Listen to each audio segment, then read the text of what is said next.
दुनिया के हर ध्यानी को, जो ध्यान साधना करता है, उसे यह समस्या जरूर आती है।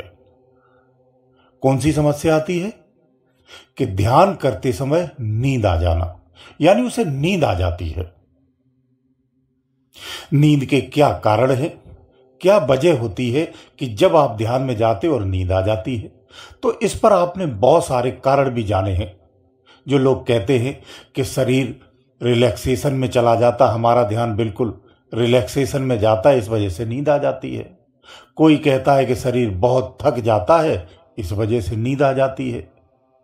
कोई कहता है हमारी विचार शक्तियां रुक जाती हैं, इस वजह से मन ठहरते हुए सो जाता है, नींद आ जाती है, हमें पता नहीं चलता है। कोई कहता है कि तुम्हारा परमात्मा से बहुत अच्छे से प्रेम नहीं है, जब तक उससे अच्छे से प्रेम नहीं होगा तब तक आपको ध्यान नहीं लगेगा, आपको नींद आती रहेगी।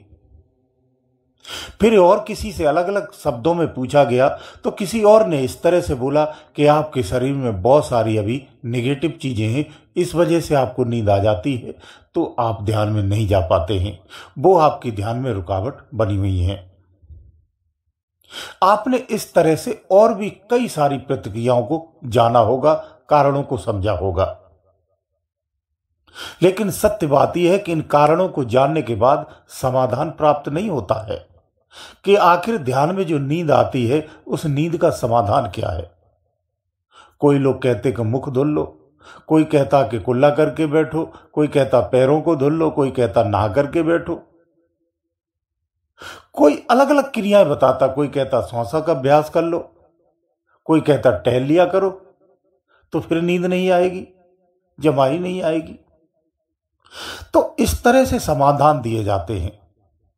अगर आपने ये समाधान अपने जीवन में अपनाए होंगे तो आपको समझ में भी आ गया होगा कि इन समाधानों का क्या परिणाम है और कितने ये कारगर हैं।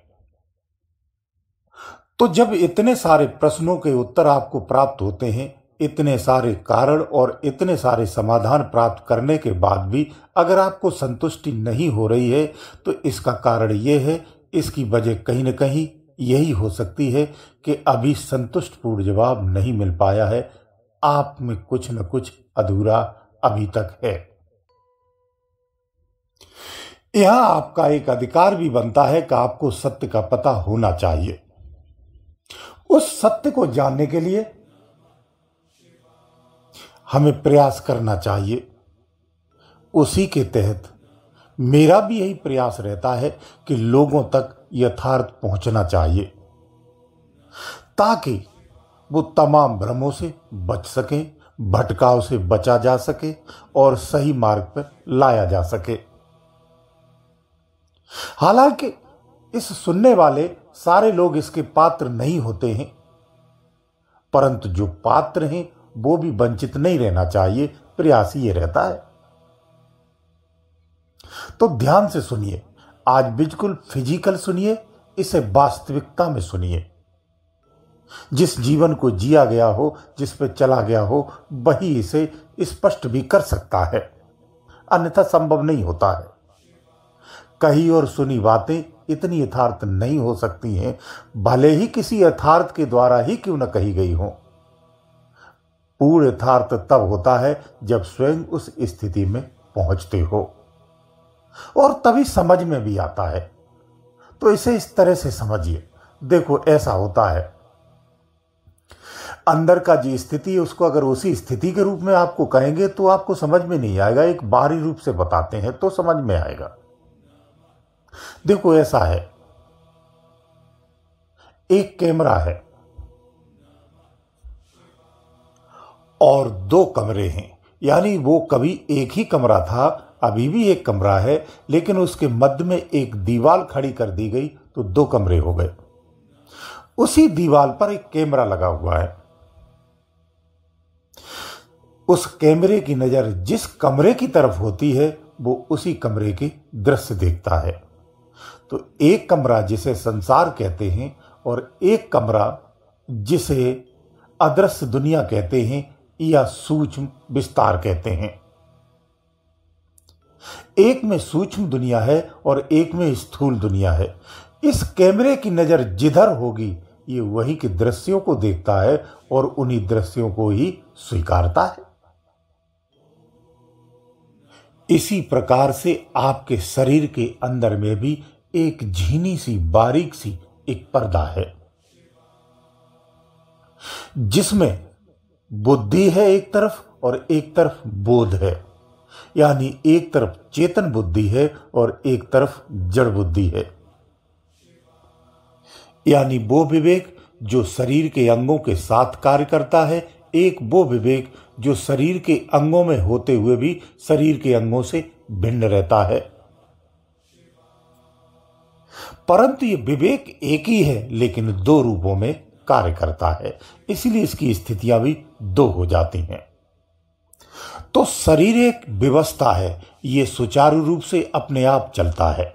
इसे कब सोना है, कब जागना है, ये स्वतः से अंदर में सब अपने नेचर के अनुसार, अपने स्वभाव के अनुसार, अपनी प्रकृति के अनुसार चलता है। यानी सारी इंद्रियां अपने आप अपने ही प्रकृति में कार्य करती हैं।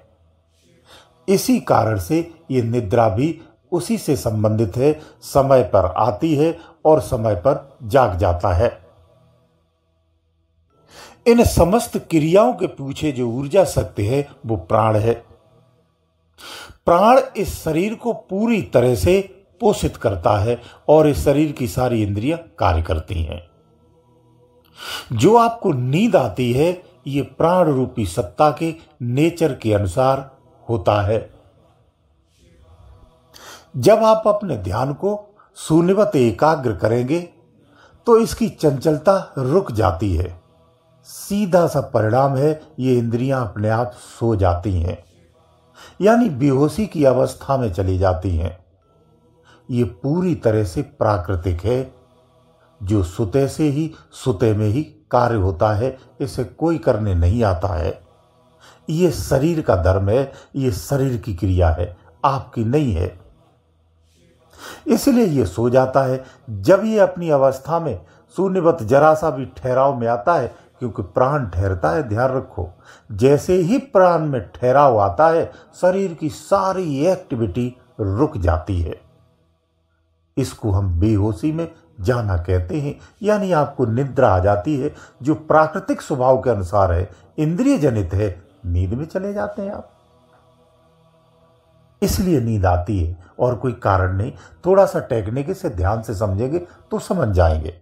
यानी एक चीज ऐसी है जो अपने आप से ही चलती है, समय पर सोती और समय पर जागती है। ये वही क्रिया स्वतः से होती है। जब इसको अनुकूलता मिल जाती है तो सो जाती है। यानी दिमाग में जब टेंशन कम हो जाती, तनाव कम हो जाता है, जैसे ही इसमें ठहराव आता है, नींद में चले जाते हैं।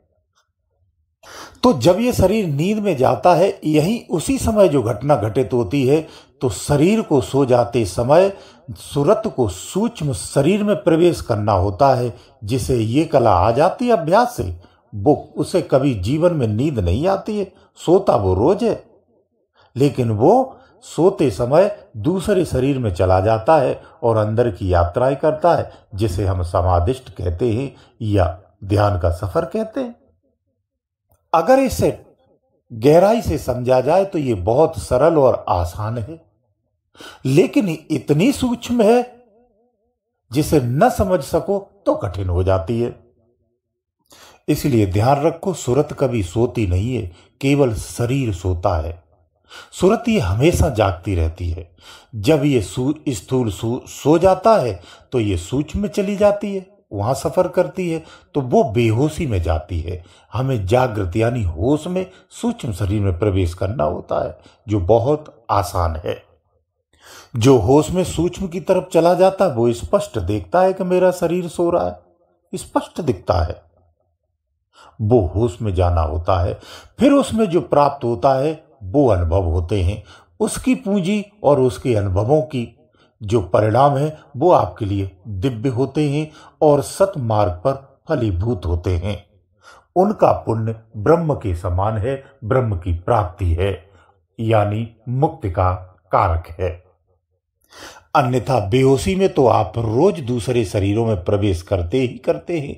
डेली आप सूक्ष्म और कारण में जाते ही हैं, सभी जीव जाते हैं। तो हमें होश में जाना होता है।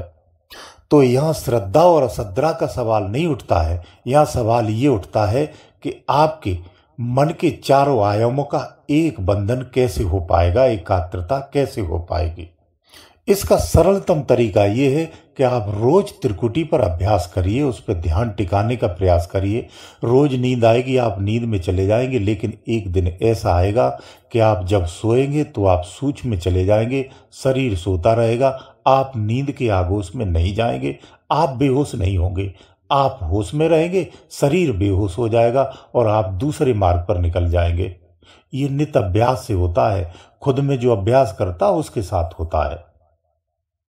आपको यही प्रयास करना चाहिए। अगर आपका गुरु नहीं है, सम्मुख गुरु होता है तो एक युक्ति होती है, उससे क्षणिक में बाहर निकलना आसान हो जाता है। निद्रा के समय उस तरफ पलट जाते हैं, जैसे जंप करके उस तरफ चले जाते हो, इधर ये सो जाता है।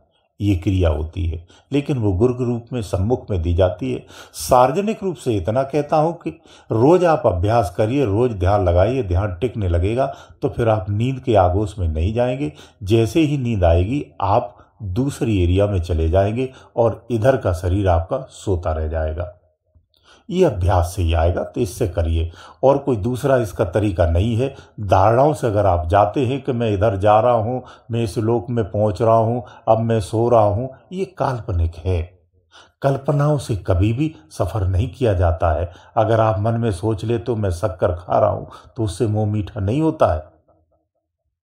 फिजिकल बनिए, फिजिकल समझिए और फिजिकल चलिए।